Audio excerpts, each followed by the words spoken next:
joining the COVID-19 campus virtual meeting with the Public Health Birmingham. We are delighted to have you on the call. We also have on the call Elizabeth Cardinal from the European Welfare Association, who will share with you some of the wonderful COVID-19 response work that they are delivering. Just our usual housekeeping, please do keep your mics on mute, do use the chat function for questions or comments. You can also use the hands up icon to indicate if you have a question.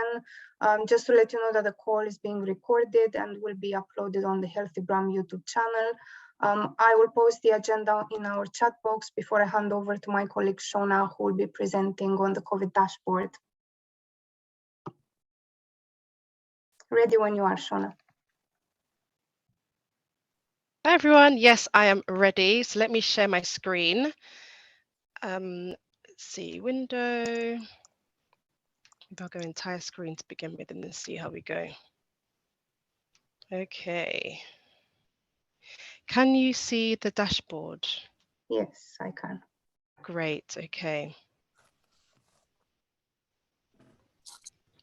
Okay, so welcome everyone to our meeting. The information we're going to see covers the week, the 6th to the 12th of February 2022. Now, I know that there are lots of changes happening guidance-wise, some to be confirmed. So all of this should be taken with those things in consideration. I think these numbers will reflect some of the positive things that we're all doing as champions to try and share information around testing and keeping ourselves well and reporting our results and all that kind of thing. So again, thank you so much. If we look at new cases, we are seeing that cases have come down from last week. And actually, if you compare this to last month, last week, we also saw cases come down then as well. So we're really seeing some dramatic changes in our positive cases. Now, I wanted to draw your attention to the bottom of the screen. You can see that we've been collecting information around the number of cases since December 2021 of COVID-19. And if you look at the dark blue, sorry. So the dark blue bars look at cases that are found in the community, and you can see that right at that very bar there, so that's this date, the 6th to the 12th of February, we can see that the numbers are really coming down. I think it's the lowest number of cases we've seen in comparison across from December 2021. So the cases are really coming down very quick, which is very positive. And again, we're seeing that in our PCR results. So this third column here, we're seeing that in our PCR results. That's fourth column here, PCR results are coming down as well, which is really great. Our positive tests are coming down. So, and we're also seeing our death rates come down as well. So things are changing, things are happening. And again, this is also reflected in the heat map of the city. Now, I wanted to take your attention actually to these two maps. I put these two together. And you can see actually, if you're looking at cases from the 30th of January to the 5th of February 2022, and compare that just even from the color-wise to the 6th to the 12th of February, you can see that it's quite different. If you look at somewhere like Sutton Mere Green, across both maps, quite a big difference there in terms of cases per 10,000, but per 100,000, sorry. And again, looking down to the bottom of the city, you can see some really big changes in terms of case rates per 100,000 across both maps. So we are seeing cases coming down, which is really positive. And I think it speaks to the point that we also need to continue to be logging our results. And I know that, again, guidance is changing in the next few weeks, perhaps. But the more that we log our results, the more we can understand the spread of COVID across the city, and the more that you can make sure you're keeping yourself safe. So I just wanted to highlight that across the 2 weeks, so you've got a good comparison of what's happening in your local area. So moving over to our uptake for first, second and booster doses. So I think it's worth reiterating that while the guidelines are changing, actually vaccines continue to be the best protection in terms of keeping you out of hospital with COVID-19. And perhaps that's why we're seeing some of our case rates slow down. Perhaps that's why we're seeing people stay out of hospital. So please do continue to be vaccinated. Looking across the city, though, we are still seeing that rates are quite low. So in terms of first doses, we're better. We're doing much better. Most age cohorts are actually above that 70%, which is brilliant. Looking at our second doses, it kind of starts to come down a little bit.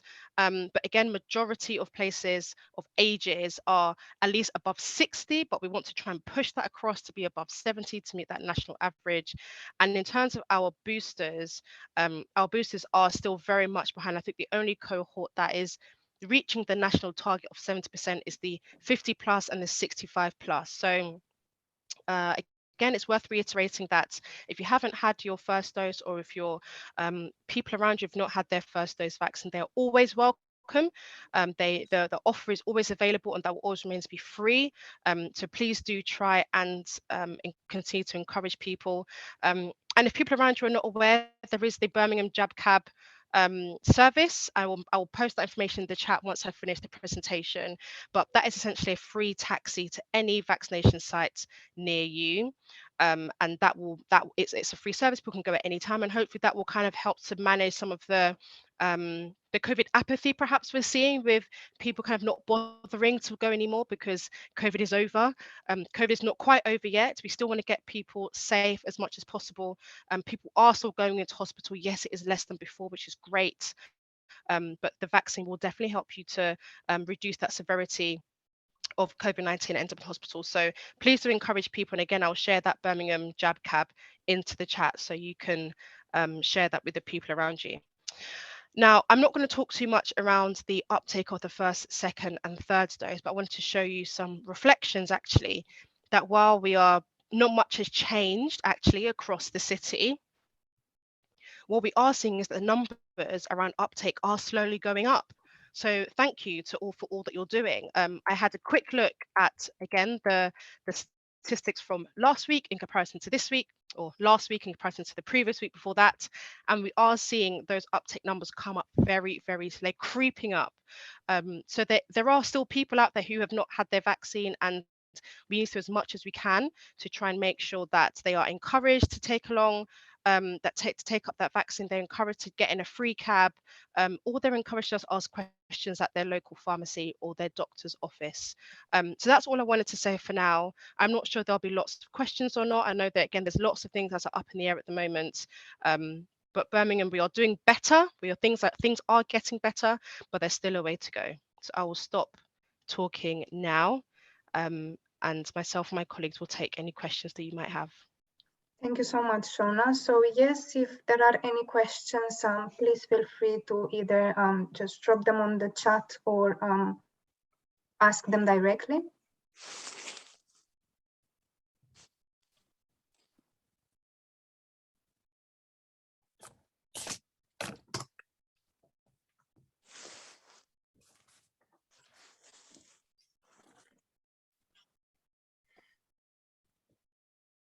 We have a question from Carol. Are all the deaths in Birmingham now from Omicron? Does Delta still cause deaths? So we have asked actually internally, and we're unable to break down I guess the variant of concern that is sending people to hospital. What we do know is that Omicron, generally speaking, seems to be more viral than Delta. So I think you might remember at Christmas, lots of people were getting unwell with COVID. And at that point, Omicron had overwhelmed Delta, which is why more people, or why the government was encouraging people to vaccinate as soon as possible. You may remember the booster jab campaign that was kind of set up towards the latter part of last year, and that was to make sure that we could overcome the Omicron variant.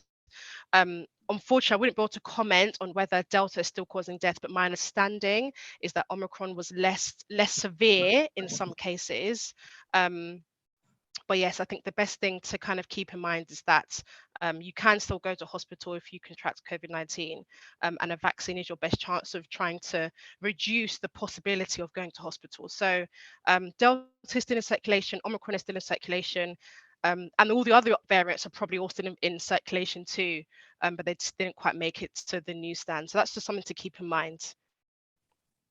Thank you, Shona. There is another question from Deborah. She is asking a question about childcare setting question. So child age 2 with a new continuous cough. We have said PCR or 10 days isolation, parent is refusing PCR and wants to know which government document states 10 days isolation as they want to attend childcare. Okay, what we can do is I think we should take that question away because I think I saw something about testing this week.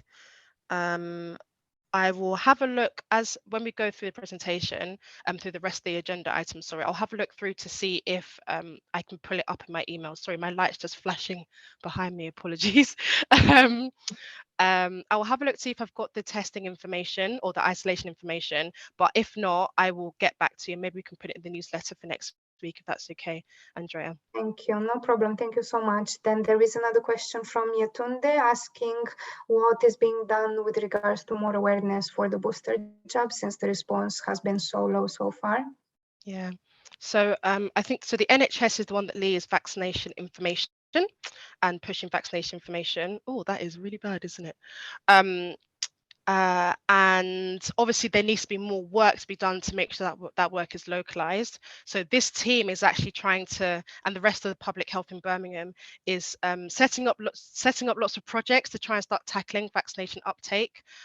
So we hope to see some things, and it will come to this group and you'll be able to see all that information before we go ahead, and there'll be lots of opportunities in today, so don't worry, for you to be involved if you'd like to. But yeah, that's something that's definitely still on the agenda of people much more senior than me and across the NHS and local authorities. I'm not aware that there's currently an NHS booster campaign that's kind of being pushed at the moment, really, but it's something that's still very important to the NHS and are pushing through, I guess, maybe through groups like this, maybe through other types of groups like this. But yes, we're still pushing, but there isn't like a national effort at the moment to push with the boosters for the moment. But maybe that will change. We'll have to see. Thank you. Another interesting question we have from Mike. He is asking, how do you measure the COVID cases? If it is bilateral flow test and less tests are being taken, then positive cases will be less. Yeah, so this has kind of always been something that we've always questioned with the data, hasn't it? And we've spoken to the data team quite a lot about trying to improve the effectiveness of the information. So at national level, so actually, if you look on our dashboards, you'll see that it looks at PCRs because they will catch COVID even when there's a small amount in your body or a large amount in your body. So that's what we kind of use as the general measure for COVID cases in the city. And then I guess lateral flow tests are used slightly differently. That's more to understand community transmission, which is why the government recommends that you continue to log your results as much as possible so they can understand where COVID is moving across our different places. Now, of course, there is that thing we've talked about around testing rate and positivity rate. And actually, I think if I look on the dashboard for this week, we can see that testing has actually come down for both PCR and LFD. And unfortunately, we can't really determine whether one caused the other and has an effect on that's a really difficult thing with things like this. But that's why it's so important to continue to keep logging that information. I know that doesn't quite answer the question, but it's all we have at the moment, unfortunately. We can try and get some more clarity from the data team around how to figure out and kind of pull apart the data. Thank you, Shona. I don't see any more questions. Unless anybody else wants to ask a question, I would say we give the floor to Elizabeth to present some things about the work she has done, which is an incredible work, and I'm so happy to have her on this call. Hi, Elizabeth. Hello, good evening, everybody. No pressure, Andrea, no pressure. And welcome, everybody, in this windy, very windy evening. I thought I wouldn't make it, I got a big, massive branch of a tree hitting the car on the roof of the car, but, thank goodness nothing happened. So wherever you are, if you have to travel home, just be extra careful because it's not nice out there, I'll tell you that. So yes, and thank you very much for the warm welcome and actually your introductions, what I would like to do, if that's okay, Andrea, I would like to share the screen, if I Yes. may. Yes. So if you could allow me to do that.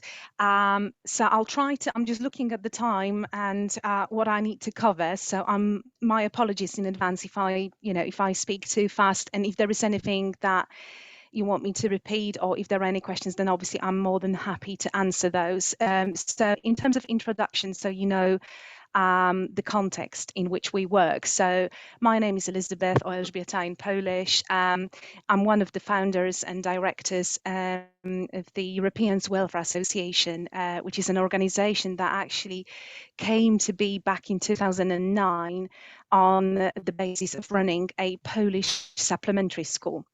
So we started as a group of parents, and everything that we have done to date was evolving around creating what we now see as a community hub, a very vibrant community hub.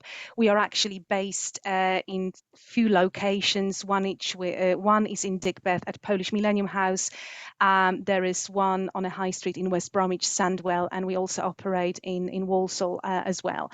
But the reach in terms of our beneficiaries goes far beyond Black Country and Birmingham. It's actually West Midlands wide, and we do some work on a national and international level. Now, back in March last year, we were asked to deliver an information campaign around COVID vaccination.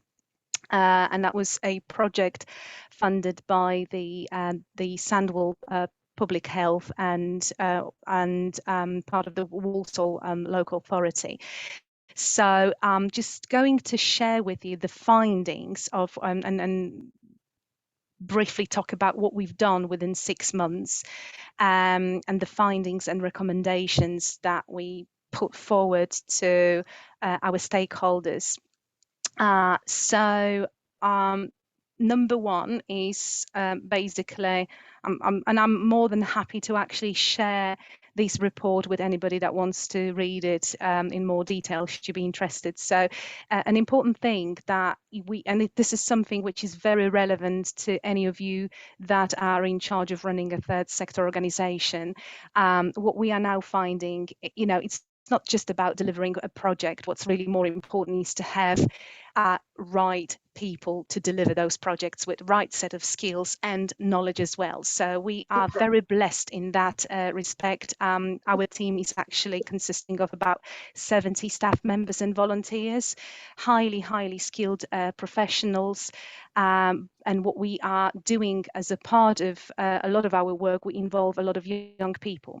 And since this project was actually around using social media tools, predominantly Instagram, Twitter, and Facebook, we're now into TikTok as well, because I'm told that this is really a must go. So, and not that I am a great expert on social media, but I have to tell you, through this project, this 6 months project, we've learned a lot about how the social media operates and all the ups and downs that we've had. So you can see the people that were behind the project and their age group, which was a bonus, because they really helped us from a technological point of view, at least, to say the least.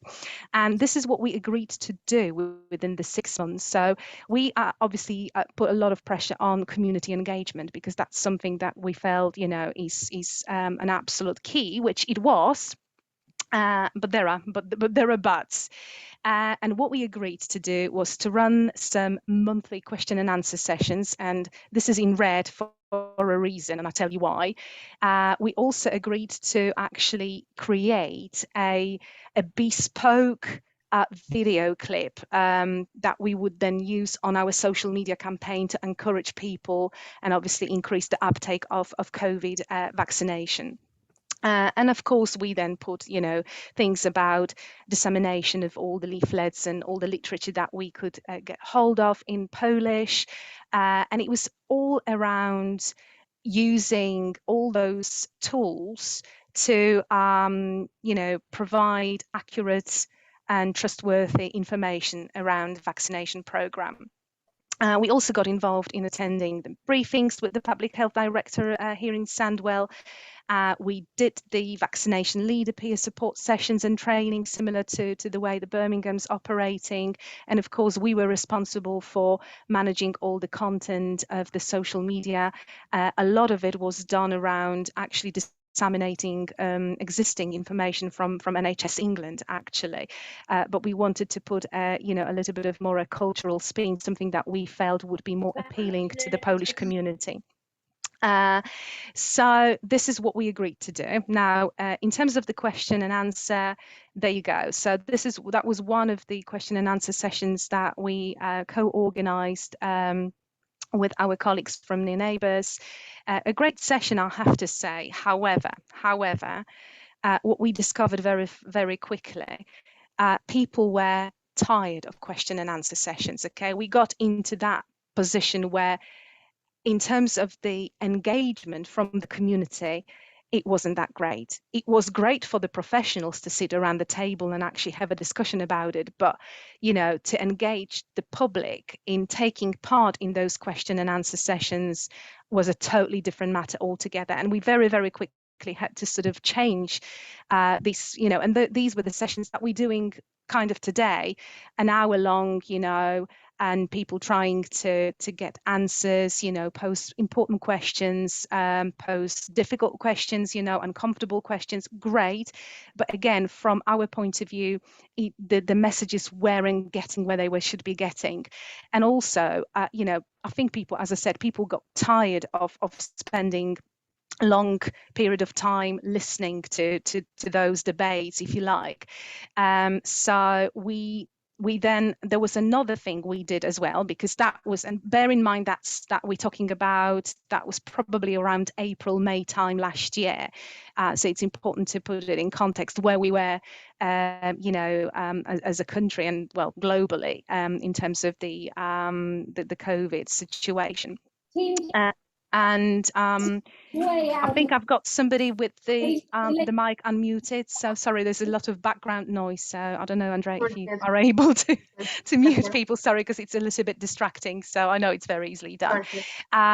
So what we then moved into, and again, bear in mind that we didn't have all the answers. A lot of the things that we were doing during that campaign were things that we did based on our previous experience of delivering lots of projects, which we have done and we are doing currently. But that was one of a kind for all sorts of reasons. Then we moved into actually recording. So we've got lots of medical professionals within the Polish community. So we asked some experts. So here you've got Dr. Joanna Bagniewska, who's actually our, she's from University of Oxford. Then there is Dr. Maciej Zatoński. So great experts who provided, that was a 40-minute recording, pre-recorded webinar session that we actually have done with subtitles both in Polish and English. So there was a lot of technical work that needed to be done before you actually could see the end product. And there is a link to this recording that you can have a look at. In terms of the content, it was great. It was well prepared. But again, it was almost like, people just didn't want to know. We put it on all our social media. And there was something else, which, and then I'll tell you about the production of a clip. That was probably the most challenging part of our 6-month project, because we knew, again, if I put things in context, Poland has got quite a strong anti-vax campaign going on. Generally, there is an anti-vax sort of, attitude. So we were fighting a lot of biases within our own community. Not only that, we very quickly understood that we sort of, we had a meeting before we launched this thing that, we wouldn't be preaching to those who are completely against. So we would actually focus on people who are hesitant. Okay, so that would be our targeted audience, if you like. We invited some sociologists from Poland to tell us about, what the data shows within the Polish community back in Poland or here. We wanted to make it as as appealing to the audience as possible. And that was, oh gosh, I could tell you lots of stories, but it was a difficult task. It was a really difficult task. And when we launched the actual clip, it's a very short one because, again, based on our analysis, constant analysis of how people are reacting to our social media tweets and messages that were posted on a regular basis, and the level of hate that we were receiving for the first time in our, history really as an organization, which I will tell you a little bit more about in a second. We decided to use very short but strong messages. So again, the clip was produced after a lot of sweat and it was a massive challenge. It was produced. We thought it was great. Some people would disagree with it, and that actually how the online hate spiraled out of control. So we had a situation whereby we actually had to report a couple of particularly the Instagram users.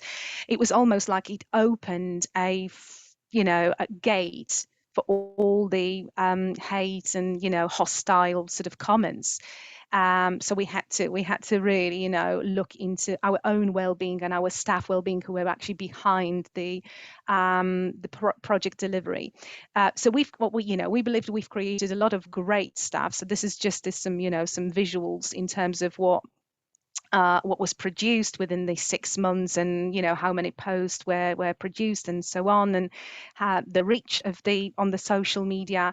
It's actually quite interesting to see, because we actually did notice a huge increase in terms of the reach, and that just gives you the numbers. So as you can see, within 4 or 5 months, this is the scale of of the quite an expansive reach on social media platforms. So there's more statistics on that. But what we've done a survey as well. So we have had a survey asking people, and it was done at the beginning and then towards the end. So we were trying to actually find out the reasons why people perhaps are refusing to get vaccinated. And again, there's quite an interesting finding around that. Most of our survey respondents were women, and most of sort of interaction that we got was on the Facebook and Instagram, not so much on Twitter. And then we didn't do TikTok back then. So now there were some additional outcomes. I mean, for us as an organization, I have to say that that definitely brought us closer to our colleagues from the local authority, from public health. I think there was a far better understanding of where we are coming from, and realization that there is still a long way to go. But and this relationship now continues, even though we've completed our project. But we're moving on to some other things, and we were really excited about it. So for us as an organization, even though it was a tiring and at point a difficult experience to deliver this project, overall it was actually quite beneficial for us. So you've got a couple of we organized, amongst all these, we've organized a couple of pop-up clinics. So as you can see, it's just loads and loads of great work done. But if I'm honest, this is what I wanted to share with you. So during the 6 months, we actually said that we will operate a helpline. So basically, that was supposed to be for those people who perhaps might have had doubts, questions, didn't know what to do. The helpline didn't work. So people didn't want to phone us. People didn't want to talk to us, personally, or there wasn't much interaction or much use of the helpline as such. What you've got in the second thing is the hostility and hate that I've mentioned to you. I mean, you know, and that was something that we have not encountered during our previous campaigns that we run on social media. And bearing in mind, there were the social media campaigns that we were running with, they would be something around immigration. So we did a lot of work around the support for EU nationals for the settled status applications. We did a lot of, and we still continue to do that. We've got lots of work around education, health, employment, you know, housing. We do it on a regular basis. You know, we try to raise the awareness of our community and basically teach them, educate them around those aspects.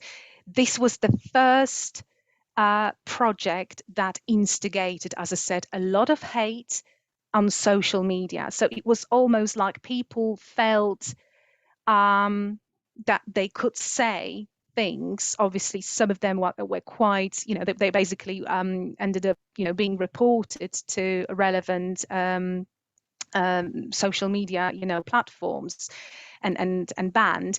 I mean, we left the, you know, all the comments, you know, even the negative, if it wasn't breaking or in a breach of the rules of either Facebook or Instagram, we kept it there. But we again very quickly decided not to join a discussion. So what we were noticing basically was people starting with all the hostility and hate towards our posts and our information sharing, and then there would be like an ongoing conversation happening on social media. Okay, so not, you know, not a discussion face to face. Obviously we couldn't do that, but that was, you know, from I suppose from an observing all this was quite interesting. The next thing we've learned as well is that we found out that, as we suspected, there is a lot of misinformation. There is still complete lack of understanding about the importance of the vaccination program, and the fact that people actually are not interested in facts. You know, it doesn't matter how many scientific, you know, trustworthy information we were putting from trusted sources, trying to call on the experts, doctors, you know, scientists. People just didn't want to know. And what didn't help us at that time was actually what was happening back in Poland. And I would say, and I use the word, you know, the government itself, we didn't think took a strong approach to actually informing the nation about the importance of it. So it was a little bit of a patchy coverage. We had even, some of you might have heard about it because it was right in the middle of our campaign when we had a statement from the Polish Episcopate, so the Catholic Church sort of head, to say that, you know, the two major vaccines were morally wrong because they used the tissue of unborn children, you know, and things like that. So that didn't help, to say the least. And the next thing that we've learned, quite interestingly, is that we were actually seeing people, because we operate as a supplementary school as well. One of our big projects is actually running of the supplementary school, which is out of school setting on a Saturday morning in the academic year. So we were approached by quite a few people from our community who weren't even registered with a GP, or didn't know that they no longer registered because they haven't used their GP for more than 10 years, and therefore the GP just basically crossed them out of, you know, the list of the patients. So that was certainly something, you know, that we took back to the Director of Public Health, and we're working on that now moving forward. So so I think that is, in terms of recommendations, so we kind of, you know, took quite a pragmatic approach to it, and we're trying to, you know, to be as critical, but in a positive way, in terms of the outcomes that, you know, we've achieved. And what we are now discovering even more that, you know, obviously the community engagement is an important part. But one of the things that we also are discovering more and more is it's actually changing people's mindset, which is the most difficult thing to achieve, and it requires time. So just to tell people about something is available in the first language is simply not enough, and that's something that, you know, some of my colleagues who know me have heard me saying over and over again, that, you know, we know that there is a lot of money being spent on translation of a lot of documents, but translating a document is simply just not enough unless you've got somebody who speaks that particular language on the other you know, end of the line. So investment in community champions and upskilling people, and, you know, allowing people to act as those, you know, advisors and community champions is really important. So we also want to prevent more than, you know, being reactive all the time. So we put that, you know, there's a greater focus on prevention needed. And what we also stand for as an organization, because our motto is together we can open more doors, we really would like to see you know, the public service bodies to allow us to co-produce and co-design the services, and the communication. So you've got quite a few recommendations here. And yeah, so that is me done, and I'm happy to take any questions if there are any. Thank you so much, Elizabeth. I think the work you have done with your community, especially during these difficult times of COVID, has been a truly big inspiration for all of us. And, you know, thank you so much for taking your time to actually share this with us on the call today. I think quite a few people have left some good comments here. So we have a comment from Carol saying that this is really interesting. Again, Carol says that she is sorry that you got so much abuse and that this is appalling. And I agree as well. It's not easy. Hate crime is something that I think Eastern European communities, and not only, have dealt with for a long period of time. I think Jane is saying that it's great to hear about your project and the results of your hard work. Great that your project has provided the Polish community with lots more information regarding health and how to access health services than just COVID vaccinations. Well done. If there are other questions, please feel free to ask, or any other comments. Oh, Sean, I think you want to say something? Hi. Thank you, Elizabeth. That was so interesting. It's really, really interesting. Thank you. I'd really like to get your thoughts on, because you mentioned that Q&As, people are tired of Q&As. So do you think people are tired of talking about COVID? Are people tired of talking in general? Or do people want to hear information? And, you know, we keep talking at residents all the time. We're trying to talk at residents, but, you know, we don't often do it in the way that suits them. Or do you think that there's another way of sharing health information, having a discussion that is not a Q&A or a webinar? Okay, I think you've answered a lot of your own questions, you know, in a way, haven't you?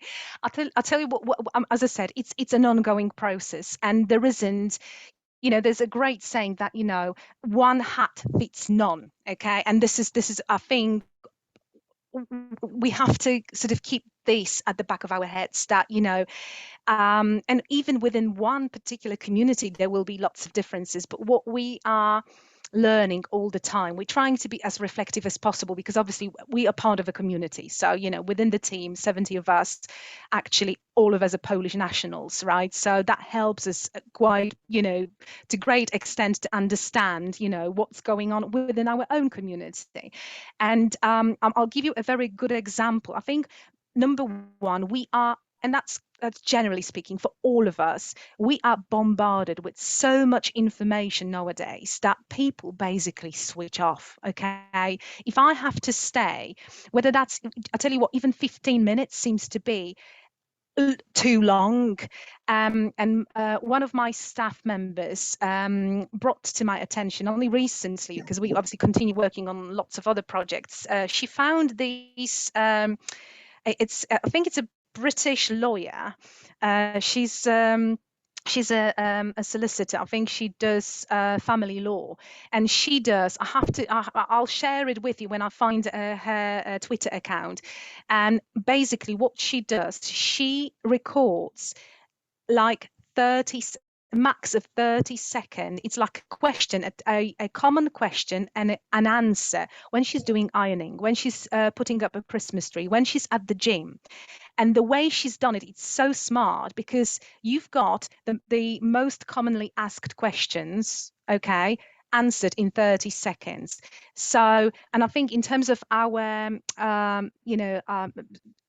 sort of focus span, because it's so short, the shorter you can get it, and the more, so we're not talking from a position that we talk at people, okay, we talk with people, right? So to make it as homely as, or as close to home as possible, is also a good trick in my view.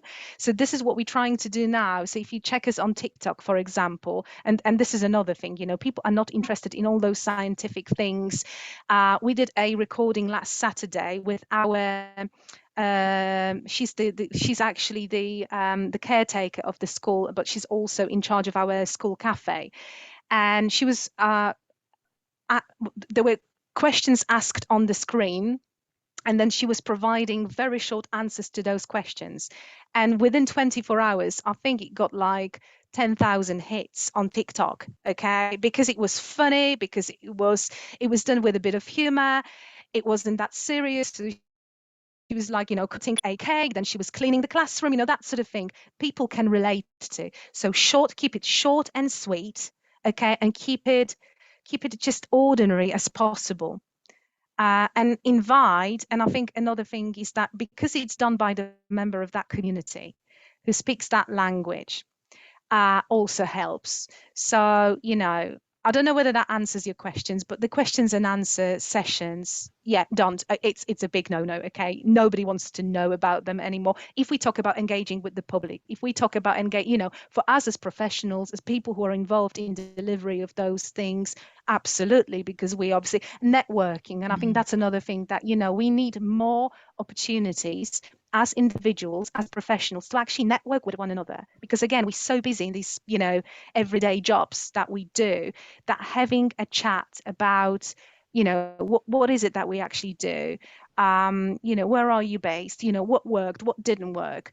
Sharing good practice, shadowing. Look at the British Council. My background is in teaching, so I always use this, analogy of when professionals can shadow one another in different settings, but learn from our mistakes. We allow us to learn from your mistakes, and together we can actually work out a solution. And it's ever changing, fast changing world as well.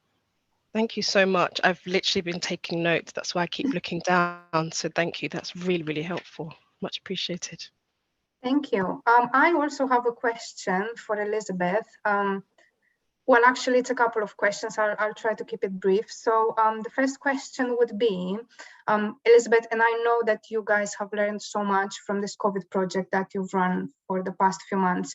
And I wanted to ask you, would you have done something differently from the way you did it? And if that's a yes, then like what would be the thing you would have done differently? I think we wouldn't have wasted, knowing what we know now, we couldn't have wasted so much time on trying to, for example, that clip, that took a lot of our time and effort and resources as well. And I think I would invest more time and effort into actually getting to train my own staff and build the resilience. And I think that's the key. Build the resilience of the team, because these are the people, these are the forefront, these are the real champions. These are the real,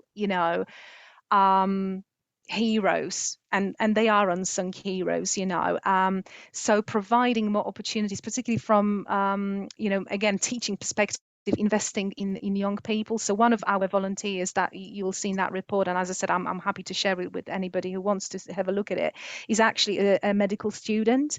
You know, so yeah, so just listen to it, because this is the generation that we really need to be focusing on. And you know, so yes, so resilience for us, which we have learned, I think, you know, we luckily we had a really good supportive team. We had a lot of support from our funders as well. But yeah, resilience is one thing, and the CPD for staff and volunteers. Of course. Thank you so much. And my last question for you, Elizabeth, is I know that you are a COVID champion for Sandwell, and you mentioned that, and recently you have joined as a champion for Birmingham. So thank you for doing that. And my question is, what are you hoping to achieve from this partnership, especially with us, of course? I'm interested to know. What I would like to see happening, okay, and that's I think that it's not just COVID. I think we need to be looking at, as I said, more preventative work around all health issues. So with the COVID, what we're learning, of course, now is also the impact of it on us as a society. We talk about collective grief that I think a lot of people are still not fully aware of. I would like to see, again, opportunities for the co-production and co-design of future services moving forward, but I'm really interested in long-term partnerships. So, you know, I don't want to do tick the box exercise, which, you know, we've done the project and then we disappear from the map, you know, and then you don't hear about us. I would like to be given an opportunity to actually work on changing. You know, we were speaking, you will recall that, Andrea, you know, when we were having a conversation with Mariana, I'm into a theory of change. That's something I have taken from the Violence Reduction Unit when I was seconded to work at the Office for Police Crime Commissioner for 14 months. And this is really powerful. You know, we need to be able to actually influence certain things, but we need that time, we need resources. And I'm going to share, I've just found some great literature and article, which I'm going to share on a chat in a second when I finish talking, in terms of that community engagement and the insight into what the COVID pandemic taught us, and, you know, and all the, you know, all the work that a lot of us were involved in. So being reflective, you know, resilience building, but yeah, long-term relationship, that's what I would like to see happening. Thank you so much. Thank you. It's been a great pleasure to have you on the call and hear about your experiences. We do hope to work more with you and with the rest of the champions. And we hope that in the next few sessions, maybe you might have inspired some of the champions. Sorry. I hope you have inspired some of our champions, you know, and maybe to reflect for a little bit. I know that we've been running this scheme for quite a long time now, and we have gone into a routine. Some of the champions, we don't see them anymore because probably they have decided that, you know, it's a little bit boring. So let's try to make this a little bit more interactive for everybody. I am so glad that everybody has joined. If there are any other business, any questions, anything anybody wants to add? There is a new message. Oh, from Elizabeth. Thank you for sharing.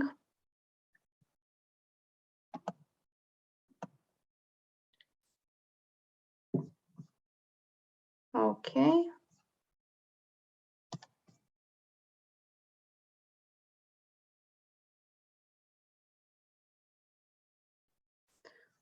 Well, if there are no other questions, then I would like to thank everybody for joining us on the call tonight. And our next meeting is going to take place in a couple of Wednesdays. So that is on the 2nd of March, so in the spring, at 6 o'clock. So we'll see you there.